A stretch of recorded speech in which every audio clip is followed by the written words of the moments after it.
De vuelta aquí por las mañanas, los elevados niveles de contaminación que tanto nos han afectado en los últimos días en el medio ambiente, que se presentan aquí en la Ciudad de México y en la zona conurbada y en otros estados, también hay que decirlo, aquí en el país, han obligado a los habitantes a tomar medidas para sobrellevar este problema.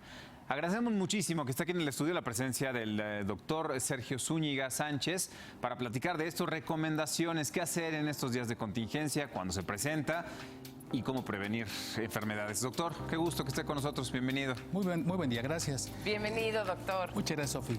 Es importante reconocer o aprender que ya tenemos una aplicación o estar atentos de la página de internet de aire de la Ciudad de México que día a día nos marca las circunstancias en las cuales vivimos. Por ejemplo, ya amanecimos a 68, lo cual permitiría la actividad física al aire libre.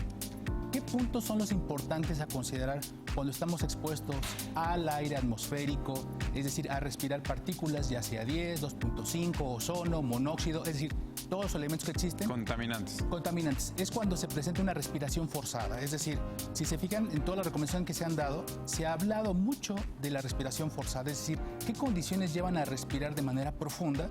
Por supuesto, la actividad física. Y es que si estamos expuestos a contaminantes, precisamente cuando respiramos profundo, es cuando más podemos tener la posibilidad de que entren partículas por nuestra vía respiratoria y causar enfermedades. Entonces, es muy interesante, por ejemplo, que marcan incluso épocas de actividad física. Por ejemplo, de junio a septiembre es la época de lluvias y se precisa de manera recomendable hacer ejercicio. Quizás en el sur de la Ciudad de México, cuando en la mañana no se producen fuentes contaminantes tan importantes en el sur, para los que viven en el sur sería muy importante hacer actividad física. Para los que viven en el centro y el norte de la Ciudad de México, quizás la actividad física, lo ideal será practicarla no en la mañana, que es cuando es la mayor emisión de contaminantes, seguramente sería tarde-noche. En la tarde-noche. Entonces en el sur, en la mañana, y en el centro-norte, quizás en la tarde-noche. ¿Qué hacer en el día a día fuera de las actividades deportivas? ¿Cómo cuidan las madres a los niños? ¿Qué hay que llevarlos a las escuelas? Si es que todavía hay clases. Es decir, los tips de la vida práctica dentro de un mundo tan complejo y tan contaminado como nos ha tocado estar. Las recomendaciones que se han dado, digamos, no hacer actividades al aire físico, actividades al aire libre, quizás digamos, las recomendaciones en generales, pero quiero hablar de las que quizás no se han hablado mucho. Sí. Claro. Por ejemplo, usar lubricantes oculares para prevenir las conjuntivitis, que son algo que se ha intensificado en los últimos días. Que no sea, doctor, que le llegan pacientes todo el día con conjuntivitis. Sí, ahorita tuvo todo tipo de pacientes, doctor, Así es. en estos días de la contingencia ambiental. Y entonces, uno de esos sería utilizar el lubricante para los ojos, Así es, para evitar cualquiera. una Las gotitas conjuntivitis. para los ojos. Digamos, gotas artificiales o lágrimas artificiales. Ok. Muchos tuvimos también esa sensación de garganta muy reseca, como si yo lo traducía como si hubiéramos ido a un concierto una noche anterior y hubiéramos gritado mucho. ¿Hidratarse será mucho con tomar mucha agua? Independientemente, se ha visto que se recomienda beber agua, pero solo agua. Inclusive el refresco, los jugos o beber jugos, si sean naturales o artificiales, no es nada recomendable. Agua natural. Exactamente. Y hablando de la alimentación, que es muy importante en esta época, pensemos que la contaminación favorece un estado prooxidante. Entonces tendríamos que pensar en una alimentación que equilibre esa oxidación, por así decirlo. Entonces hablar de la dieta es una dieta saludable, Claro. que sobre todo precise que se excluya los alimentos que se conocen como procesados o ultraprocesados. Si pensamos que un alimento natural es, por ejemplo, una manzana que mordemos y masticamos, el agua simple, por supuesto, y un procesado o ultraprocesado es algo que ni siquiera ya tiene un componente natural.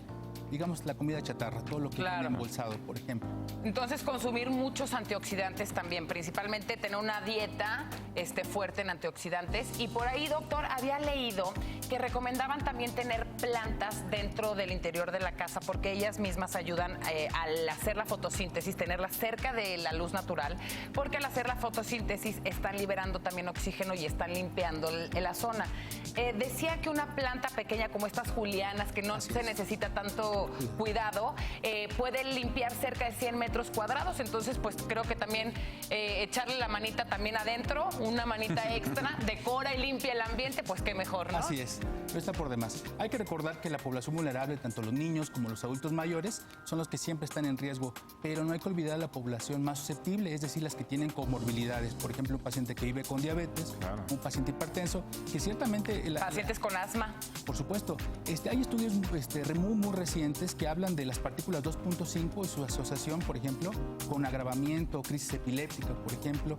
Hoy no podemos saber si esas partículas pasan el útero y qué consecuencias pueden tener en un producto, por ejemplo, que se encuentra en desarrollo. Una mujer embarazada, por supuesto. Por supuesto. Y otros artículos más recientes todavía que hablan incluso de esta participación o asociación entre las partículas 2.5 y, por ejemplo, diabetes. Nos queda claro que la diabetes es genética, hay un factor cultural. Pero todo funciona como un sistema. Así es, pero toma un eje importante esta contaminación ambiental que casi nadie hablamos y que hoy aprendimos todos, Claro.